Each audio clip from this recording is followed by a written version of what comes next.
Na kusalimu asubuhi ya leo mpendwa na rafiki yangu kwa upendo wa Mungu. Nikukaribishe kwa ajili ya neno la Mungu na ujumbe wetu. Kichwa chake kinasema Mungu hawezi kukusahau. Isaya mlango wa 49 mstari wa 15 na wa 16. Je, mwanamke aweza kumsahau mwana wake anyonyaye, hata asimhurumie mwana wa tumbo lake? Naam, aweza kusahau, lakini mimi sitakusahau wewe. Tazama, nimekuchora katika vitanga vya mikono yangu, kuta zako mbele zangu daima. Mpendwa na rafiki yangu, asubuhi ya leo, wanadamu wanaweza wakakusahau kwa sababu ni wanadamu.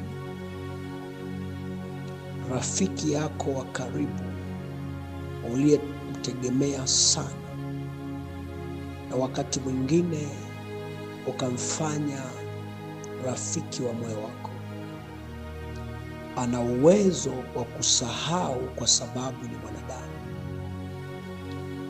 Ndipo Mungu anasema mwanamke aliyembeba mtoto wake miezi 9 tumboni na kisha akamzaa kwa machungu makubwa, lakini kuna wakati anaweza akamsahau. Lakini Mungu aliye hai hawezi kukusahau wewe, kwa sababu amekuchora katika vitanga vya mikono yake. Mungu anapoangalia vitanga vya mikono yake, anaona jina lako, anaona maisha yako. Ayamkini kuna mapito unayapitia mpaka unafikiri Mungu amekusahau. Naomba pito unalopitia, hata kama ni zito kiwango gani, kuna watu uliowategemea wakusaidie katika pito hilo, lakini wamekuacha. Asubuhi ya leo nikuambie, yuko Mungu asiyemwacha mwanadamu, hasa mwanadamu aliyemtegemea na kumfanya kinga yake. Katika kitabu cha Mwanzo sura ya 30 mstari wa 22, Mungu akamkumbuka Raheli. Mungu akasikia, akamfungua tumbo.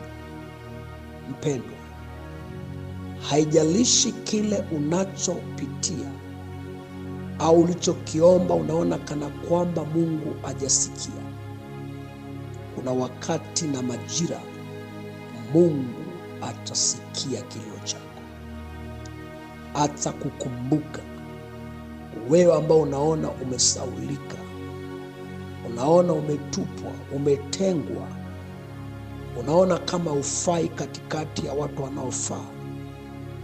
Mungu hawezi kukuacha wewe. Unaweza ukamwacha Mungu, lakini Mungu hawezi kukuacha.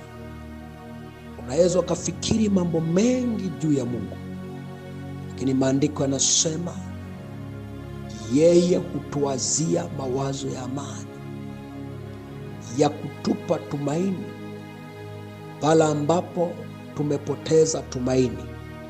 Mungu anatupa matumaini. Mungu anarejesha neema upya ndani yako, wewe ambaye nafsi yako imeinama, umefikiri umesaulika kabisa. Ndipo katika Isaya 62 mstari wa 1 na wa 2 anasema, kwa ajili ya Sayuni sitanyamaza, wala sitatulia hadi haki yake itakapopatikana. Mpendwa, nikuambia asubuhi ya leo, Mungu hawezi kunyamaza kwa ajili yako. hawezi kutulia mpaka atakapoona haki yako imepatikana, mpaka atakapoona amekuinua, amekufikisha panapo stahili. Mungu atakapokufanya sifa, Mungu atakapokufanyia mashangilio, Mungu atakapobadilisha huzuni ulionayo, hapo ndipo utakapoona ukuu wa Mungu. Asubuhi ya leo, amini ya kwamba Mungu hawezi kukusahau. Na tuombe. Baba yetu na Mungu wetu, ninakushukuru kwa sababu ya mtoto wako anayenisikiza hapa na anayenisikiliza kwa njia ya mtandao. Ninaomba ukapate kumtia nguvu mahali alikokata tamaa, alikovunjika moyo, alikoona kama vile ameachwa. Wewe Mungu uko karibu na yeye, umfungulie malango aliyofungwa na ujibu maswali ya moyo wake. Ninamfunika kwa damu yako, kwa jina la Yesu Kristo nimeomba, amen. Ni rafiki yako Mwalimu Bishop Daniel Mathew